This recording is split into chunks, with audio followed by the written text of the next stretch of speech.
शुभाकारं भुजगशयनं पद्मनाभं सुरेशं विश्वाधारं गगनसदृशं मेघवर्णं शुभांगं लक्ष्मीकान्तं कमलनयनं योगिवेद्यानगम्यं वन्दे विष्णुं भवभयहरं सर्वलोकैकनाथं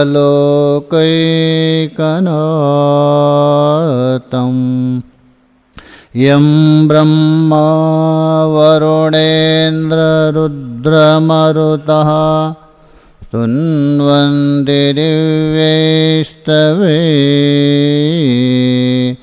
वेदैः साङ्गपदक्रमोपनिषदैर्गायन्ति यं सामगा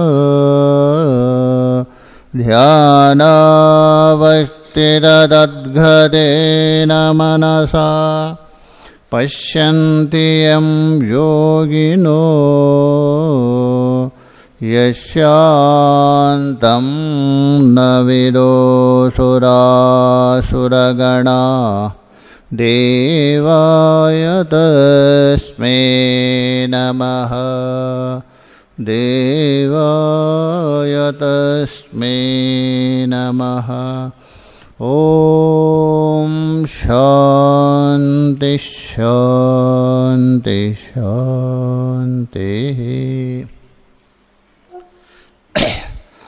भगवान की असीम कृपा से हम लोग श्रीमद् भगवद गीता के 6वें अध्याय को लेकर विचार कर रहे हैं। तो भगवान ने ये बता दिया स्वयं के द्वारा स्वयं का उद्धार करना चाहिए। ये जीवन मिला है उस तत्व को जानने के लिए, अपना स्वरूप का अनुभव करने के लिए। तो इसलिए साधना के द्वारा अपना स्वरूप को जानने के लिए प्रयत्न करना चाहिए। कभी भी नीचे ना गिरावे, या तो ऊपर जावे अथवा वहीं स्थित हो जावे, क्योंकि स्वयं स्वयं का मित्र भी है, स्वयं स्वयं का शत्रु भी बता दिया। कैसा स्वयं स्वयं का मित्र है? जिस साधक ने अपने साधन के बल से शरीर इंद्रिया मनादि को वशीभूत किया है, अपने अधीन किया है, तो उसके लिए वो मित्र है।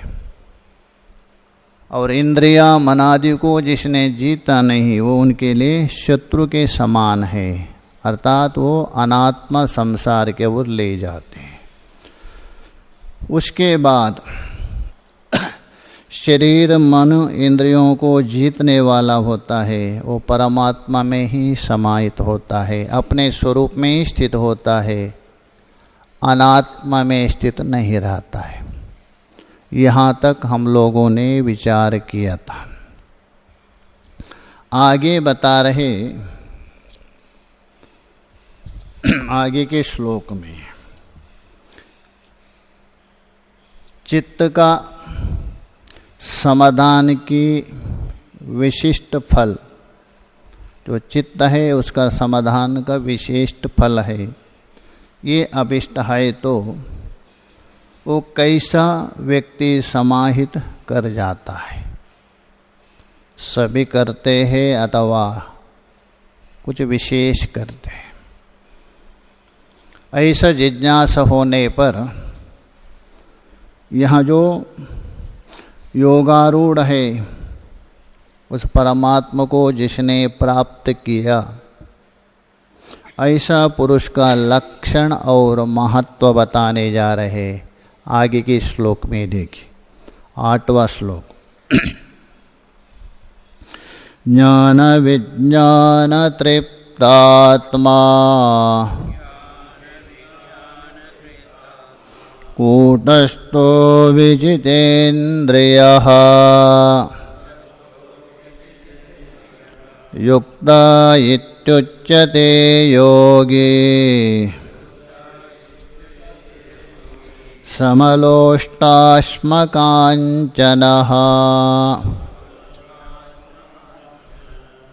ज्ञान विज्ञानः तृप्तात्मा।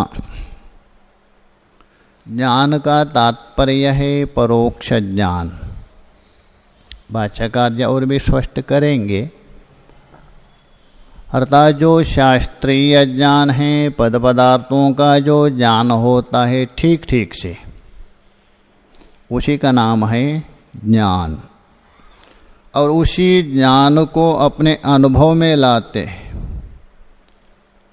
तभी वो विज्ञान होता है। एक थियरी हो गया ज्ञान और प्रैक्टिकल हो गया विज्ञान।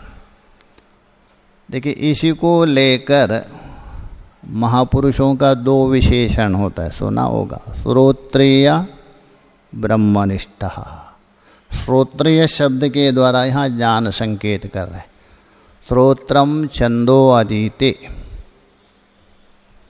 व्याकरण है, सूत्र में संपूर्ण जो वेद वेदांग का अध्ययन किया है, छंद को श्रोत्रादेश होता है, उसको श्रोत्रिय।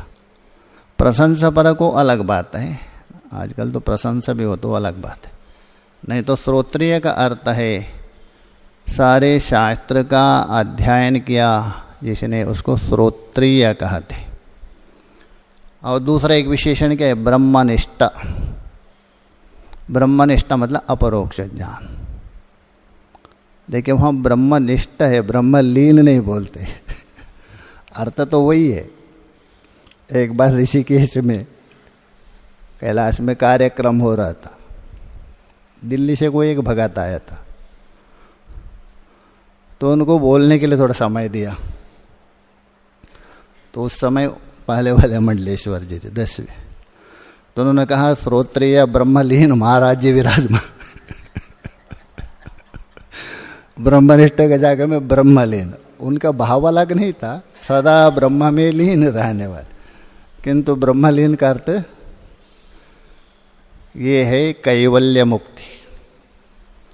देखिए ब्रह्मनिष्ठ का मतलब है जीवन मुक्ति को संकेत कर रहा है, और ब्रह्मलीन शब्द है ये कैवल्य मुक्ति को अथवा विदेह मुक्ति का।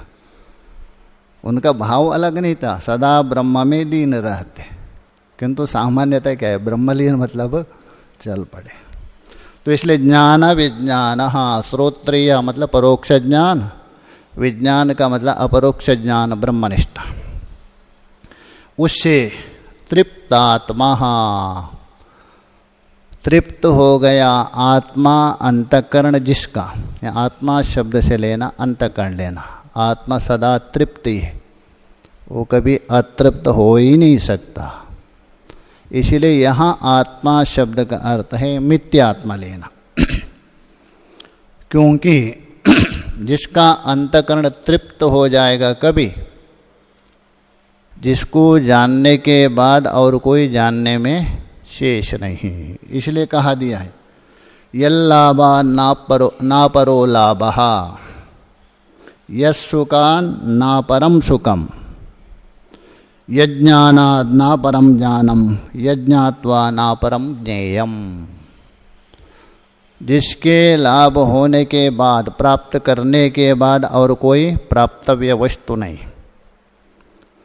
और जिस सुख में स्थित होने के बाद भूम तत्व में, उससे बढ़कर कोई दूसरा अपर सुख नहीं है। यज्ञानाद ना परम ज्ञानम, और जिस ज्ञान से बढ़कर ब्रह्म ज्ञान से और कोई है ही नहीं। यज्ञात्वहा, जिसको जानने के बाद दूसरा कोई नहीं, वही व्यक्ति होता है तृप्तात्मा, अलम बुद्धि, जिसका अंतःकरण बिल्कुल पूर्ण हो गया। तो तृप्तात्मा कूटस्थो हो, और कूटस्थ है। कूटस्थ का अर्थ आगे भगवान भाष्यकार जी जाके करेंगे, किंतु कूटस्थ का अर्थ है विषय सन्निधा अपि विकार शून्य। सारे विषय आपके सामने उपस्थित होने पर भी आपके अंदर रत्ती भर विकार जो नहीं आता है, उसी का नाम है कूटस्थ।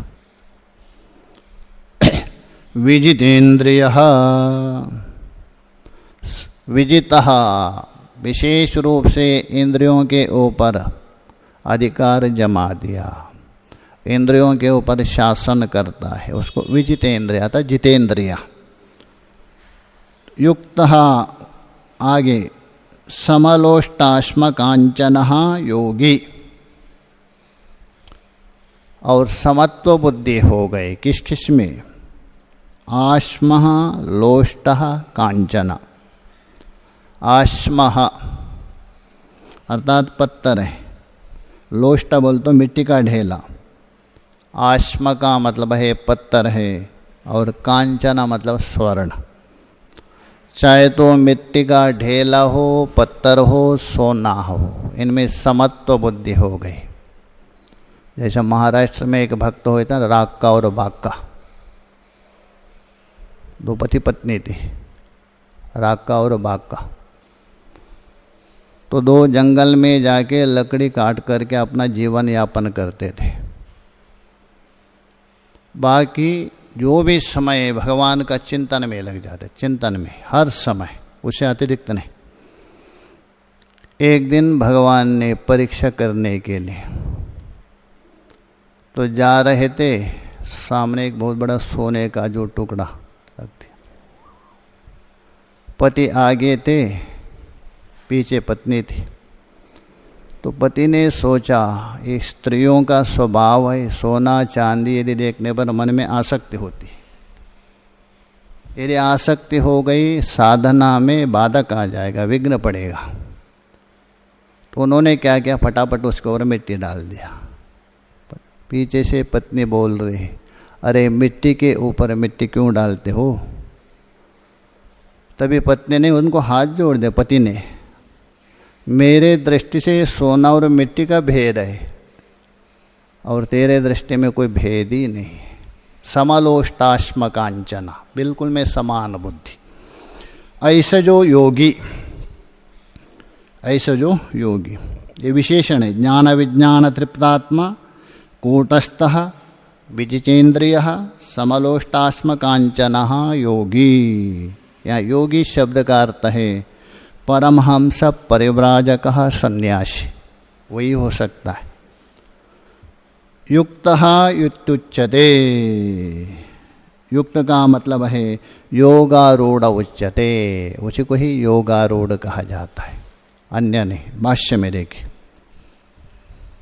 ज्ञान विज्ञान तृप्तात्मा, ज्ञान का अर्थ कर रहे देखिए।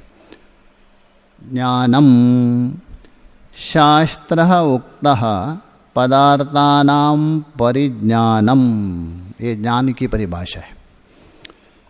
शास्त्रोक्त मतलब शास्त्र में प्रतिपादित अथवा शास्त्र में जो बताया हुआ जो पद पदार्थों का अच्छे प्रकार से ठीक ठीक से अनुसंधान करना, अर्थ सहित। पंचम्यंत षष्ट्यंत पंक्ति नहीं लगाना, एक तो पंक्ति लगाना अलग होता है, पंचम्यंत षष्ट्यंत विभक्ति को जोड़ करके, अर्थात शास्त्र में बताया हुआ पद पदार्थों का ठीक ठीक से अर्थ सहित जानना, इसी का नाम है ज्ञान। अच्छा, शास्त्र किसको कहते हैं? शास्त्र की परिभाषा की है अन्यत्र प्रवृत्तिर्वा निवृत्तिर्वा नित्येन कृतकेन वा पुंसाम येनोपदिश्येतः तत्शास्त्रम अभिधीयते। इसको शास्त्र कहते। कभी कभी प्रवृत्ति भी करवाता है। विधि क्या है? प्रवृत्ति है, अमुक करो, ये करो करके, ये प्रवृत्ति। आहरहर संध्यमाचरेत, दर्श पूर्णिमासम यजेत, ये प्रवृत्ति हो गया। निवृत्ति बोल तो ब्राह्मणों न हंतव्य, ब्राह्मण की हत्या नहीं करना चाहिए, कलंज भक्षण नहीं करना चाहिए, ये निवृत्ति हो गए। नित्येन कृतकत्वेन वा, नित्य का मतलब आत्म तत्व का प्रतिपादन करते। कृतक बोल तो कार्य रूप स्वर्गादियों का भी निरूपण करता है। इस प्रकार ये जो जैसा जैसा अधिकारी है, जिसके अंदर जैसा जैसा वासना है, संस्कार है, उसको उपदेश करके प्रवृत्ति करवाता है, इसी का नाम है शास्त्र। अथवा एक दूसरा लक्षण भी किया है, सर्ग स्थिति लय ईश्वर तज्ज्ञान प्रतिपादकत्वम शास्त्रत्वम। सर्ग का मतलब सृष्टि, स्थिति है, लय है, ईश्वर और ईश्वर का जो ज्ञान, ये जो निरूपण कर रहे जिसमें, वही शास्त्र, बाकी शास्त्र नहीं है। ये जिसमें है वही शास्त्र मान सकते, बाकी केवल किताब हो गया बस, वो शास्त्र नहीं होता है। इसलिए हम बता रहे शास्त्र उक्त पदार्थानाम परिज्ञान। देखिए केवल ज्ञान नहीं बता रहे, परिता ज्ञान। परिता बोल तो उपक्रम उपसंहार के सहित ये शास्त्र किस परक है, इसका तात्पर्य क्या है, ठीक ठीक से जो जानना। तो एक संक्षेप से कहा ना हो तो प्रमाणगत संशय सर्वथा निवृत्त हो गया। प्रमाणगत जो संशय है बिल्कुल निवृत्त हो गया। अथवा असत्वापाद नाम का आवरण बिल्कुल समाप्त हो गया। दो आवरण है ना, दो ने, ऐसा तो तीन है, प्रसिद्ध दो ही मानते हैं। एक असत्वापाद आवरण, दूसरा एक अभानापाद आवरण, ये प्रसिद्ध है। तीसरा भी एक है, अनानंद नाम का आवरण भी है। असत्वापाद जो आवरण है ये परोक्ष ज्ञान के द्वारा निवृत्त होता है। परोक्ष बोल तो शास्त्र ज्ञान से। और अभानापाद और अनानंदपाद नाम का आवरण है, ये अपरोक्ष से होता है। ये अंतर है, इसलिए हम बता रहे हैं शास्त्रम।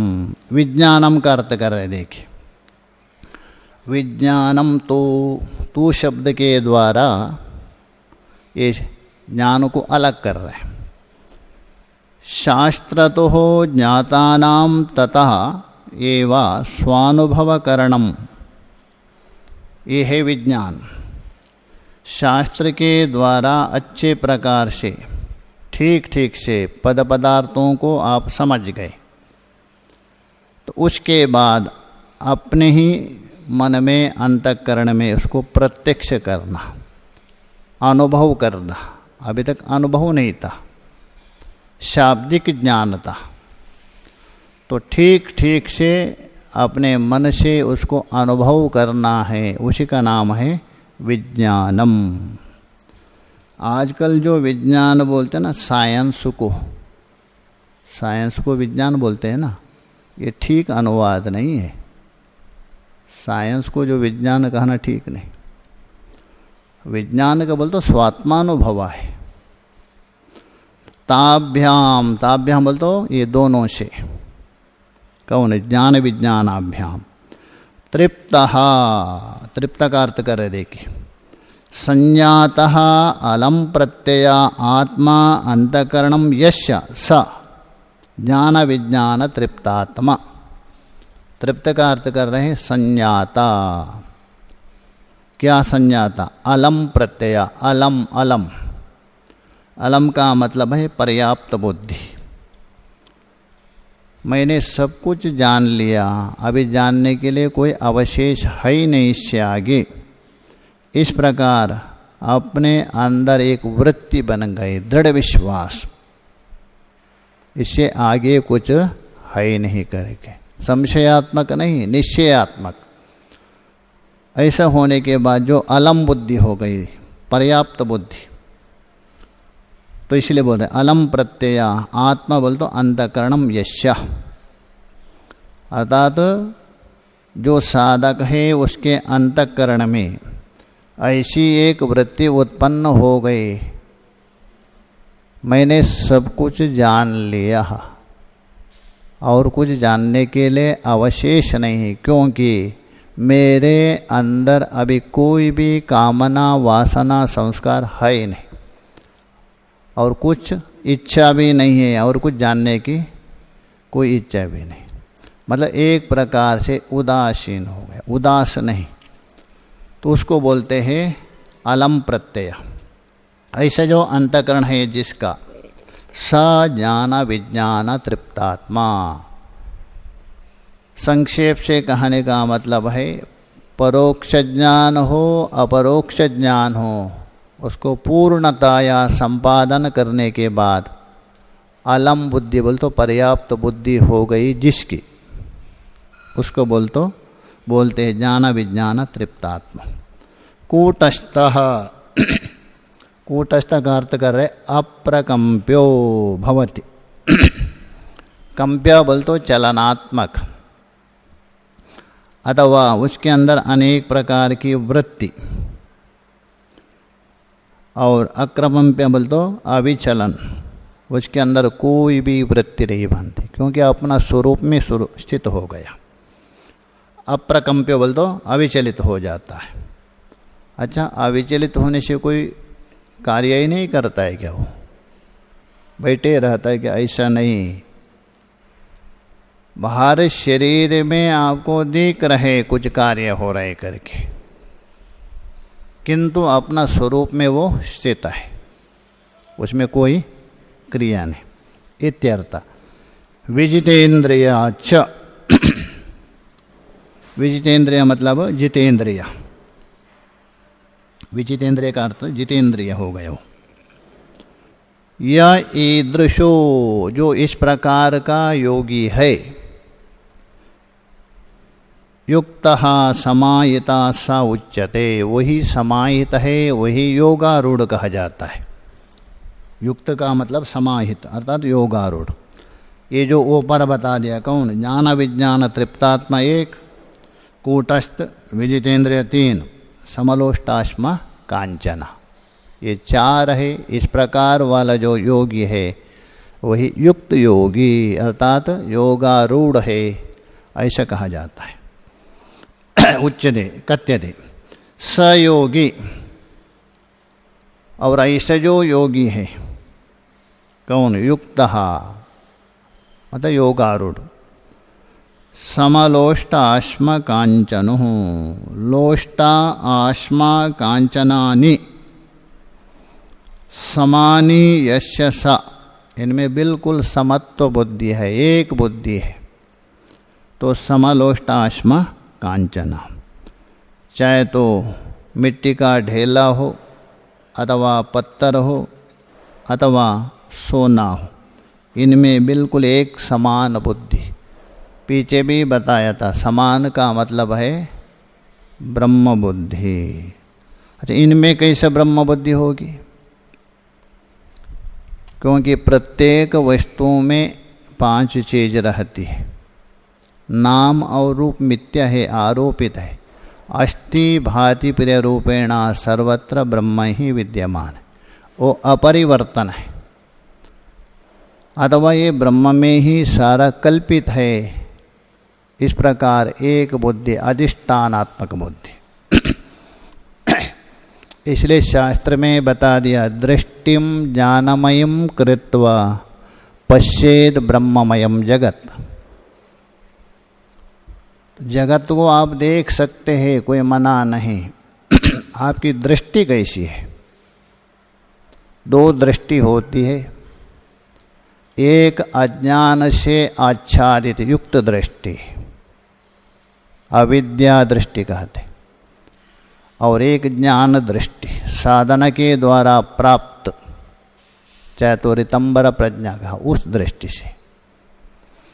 यदि आप अविद्या से युक्त दृष्टि से देखेंगे, वहाँ नाम रूप ही आपको सत्य रूप से भान होगा, जगत दिखेगा। यदि आपकी दृष्टि ज्ञानमय हो गई, चिन्मय हो गई, तभी पश्चेद ब्रह्ममयम जगत, आपको सारा जगत में ब्रह्म ही ब्रह्म दिखेगा। इसलिए देखिए प्रहलाद को हिरण्यकशिपु पूछ रहे थे आपका विष्णु कहाँ, पिताजी कहाँ नहीं है वो, आपके अंदर है, मेरे अंदर है, सभी जगह में। यही दृष्टिम ज्ञानमयम कृत्वा पश्चेद ब्रह्ममयम जगत, इसलिए ही समत्व बुद्धि हो गए। आगे बता रहे जैसा आभान का मतलब है पहले आपके मन में ईश्वर नहीं है, परमात्मा नहीं है, कूटस्थ एक तत्व नहीं, ये बुद्धि थी। इसको हटा दिया शास्त्र ने, ये है असत्वापादावन। असत्व बोल तो परमात्मा नहीं है, जगत का कारण नहीं है, असत है। तो शास्त्र ने क्या किया, नहीं नहीं, असत से जगत की उत्पत्ति नहीं है, एक सत परमात्मा है। आपकी असत्व बुद्धि को हटा दिया, तो असत्वापाद आवरण हट गया इस शास्त्र के द्वारा। ठीक है, शास्त्र ने बताया परब्रह्मा परमात्मा तो है, भान क्यों नहीं होता है, अनुभव क्यों नहीं होता है, ये बुद्धि पड़ी है। ये तो आपके अंदर अज्ञान पड़ा है। ये जो अज्ञान है इसी का नाम है अभानापाद आवरण। भान नहीं हो रहे मुझे। ठीक है, आपने मान लिया ईश्वर है, जगत का कर्ता धर्ता भरता, किंतु उसका अनुभव नहीं हो रहा है, भान नहीं हो रहा है। ये जो अज्ञान है ये अभानापाद आवरण है, ये अपरोक्ष ज्ञान के द्वारा होता है। उसी प्रकार और ये जीव क्या है, स्वयं आनंद स्वरूप है, सतचित आनंद परमात्मा यदि है, उससे अभिन्न जीव नहीं है क्या? तो आनंद यदि है तो आनंद का भान क्यों नहीं होता है? मुझे दुख ही दुख का अनुभव हो रहा है, आनंद नहीं मिल रहा है। ये अनानंद पाद नाम का आवरण अज्ञान। जिस समय में अपना स्वरूप को आप जानेंगे, अपरोक्ष हो जाएगा, उस समय में अभानापाद भी हटेगा, अनानंदपाद भी हटेगा। तभी आपको होगा सत्यम ज्ञानम आनंद स्वरूप ब्रह्मास्मि बोध हो जाता है। आगे जो बता रहे, जो योगारूढ़ है वो प्रशस्त है, तो इसलिए योगारूढ़ जो हो जाता है उसके लिए कुछ यहाँ योगस्य जो अंतरंग साधन है, अंतरंगत्व तो बताने जा रहे हैं आगे में। योगारूढ़ जो होता है वो अत्यंत प्रशंसनीय है, उसको स्वीकार करके 8वें श्लोक में, अभी ये जो 9वें श्लोक में योगस्य अंतरंगम, योग है अंतरंग है, उसको दिखाने जा रहे। देखिए श्लोक देखिए, किंच सुरन् मित्रार्युदासेना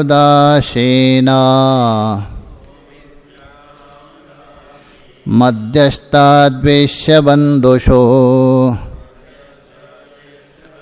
साधुष्वपि च पापेषु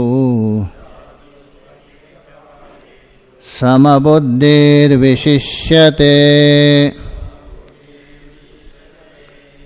यह श्लोक का जो पूर्वार्ध है ना, वो पूरा एक पद है। सभी पदों को मिला करके समास करके सप्तमी का बहुवचन में दिया, एक पद है पूरा। श्लोक में 2 होते हैं ना, पूर्वार्ध और उत्तरार्ध, पूरा एक पद बना दिया। तो कौन है? सुरित ता को ना हो गया, सुरित। सुरित कहते हैं स्वार्थ रहित सबका हितैषी, सामने वाले से मुझे कोई प्रयोजन नहीं, मेरा उपकार करे ना करे कोई मतलब नहीं, सबका हित चाहने वाला, उसको कहते हैं सुरिन। दूसरा है मित्र। मित्र का मतलब है एक प्रकार से स्नेही, अथवा कुछ उपकार भी करता है, आपसे कुछ चाहता भी।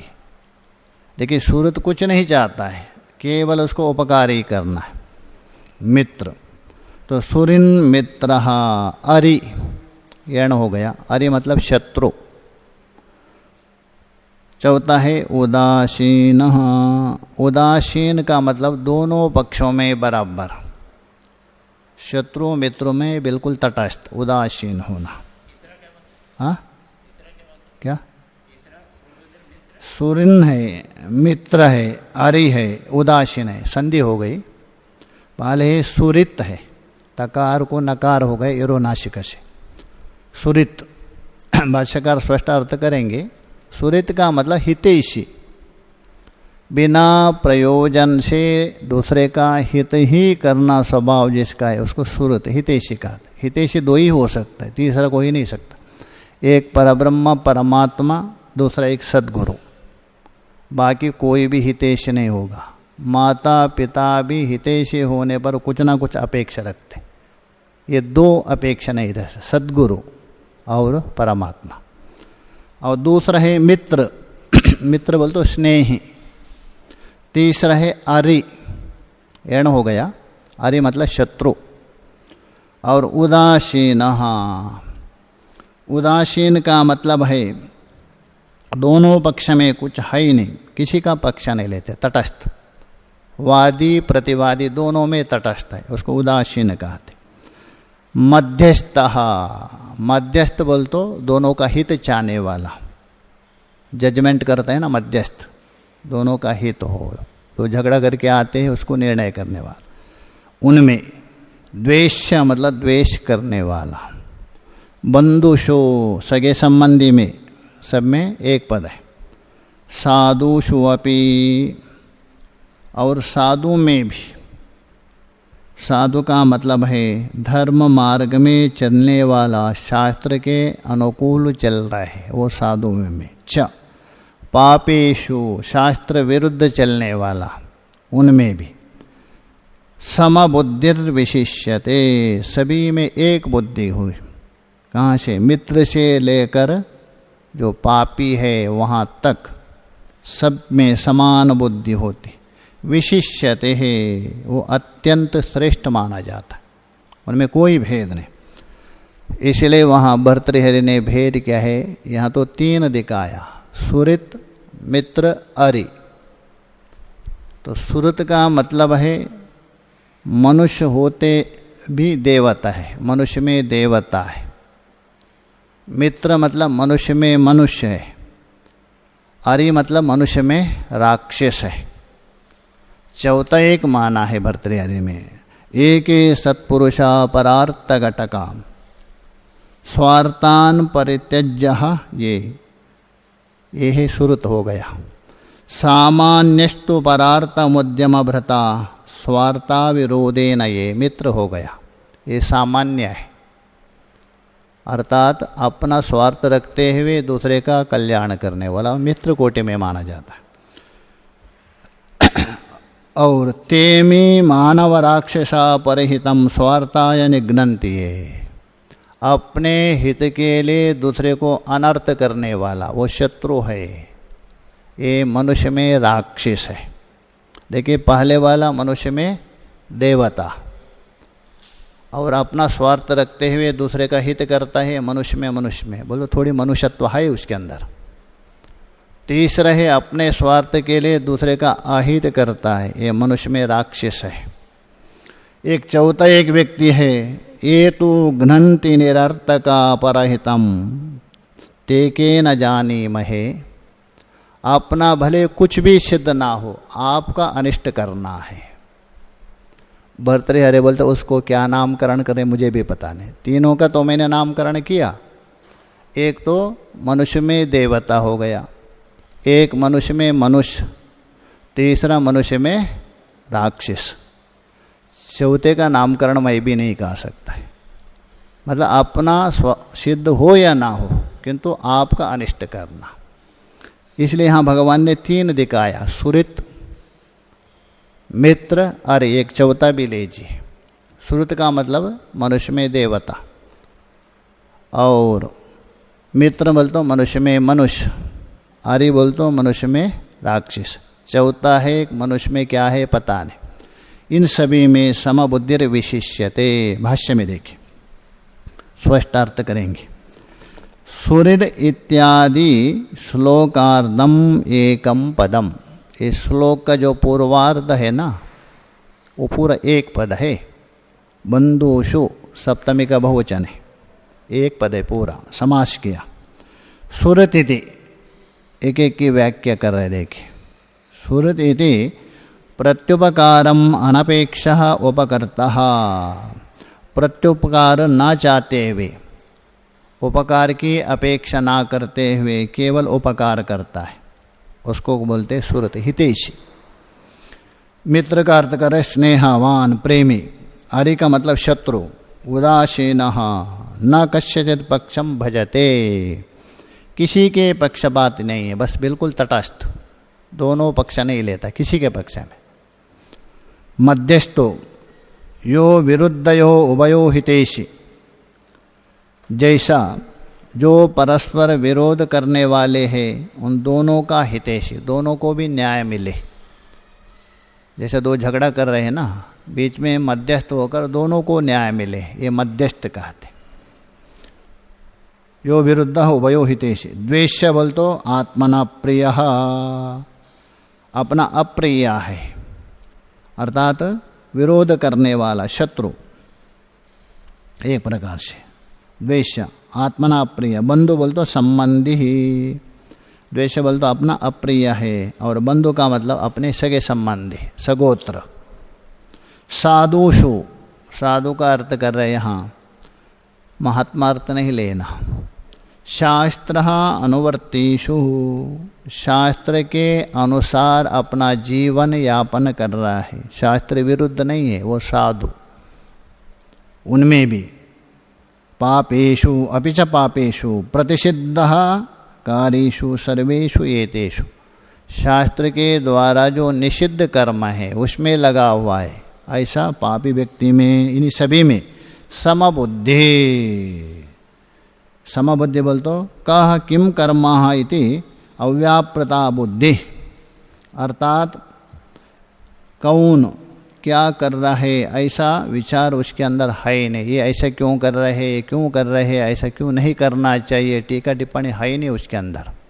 जैसा अन्य बोला, अरे ये तो क्या गलत हुआ, ऐसा नहीं होना चाहिए था, ऐसा होना चाहिए, ये बुद्धि उसके है ही नहीं। समय कहाँ है उसको, तो ये बोल रहे हैं अव्याप्रता बुद्धि इत्यर्थ। विशिष्यते बोल तो विमुच्यते, किसी किसी में पाठ में यहाँ विशिष्यते है और यत्र कुत्र विमुच्यते पाठ भी मिलता है। समबुद्धिर विमुच्यते, ऐसा भी पाठांतर है। यदि ये पाठ है बिल्कुल वो विमुक्त होता है, अर्थात वो संसार से मुक्त हो जाता है। और विशिष्यते यदि है अत्यंत श्रेष्ठ है, ये दो अर्थ है। पाठांतरम योगारूढ़ सर्वेशाम अयम उत्तमा इत्यर्थः। योगारूढ़ तो बहुत हो सकते, ऐसे योगारूढ़ में सबसे श्रेष्ठ है, उत्तम है, ये बता दिया।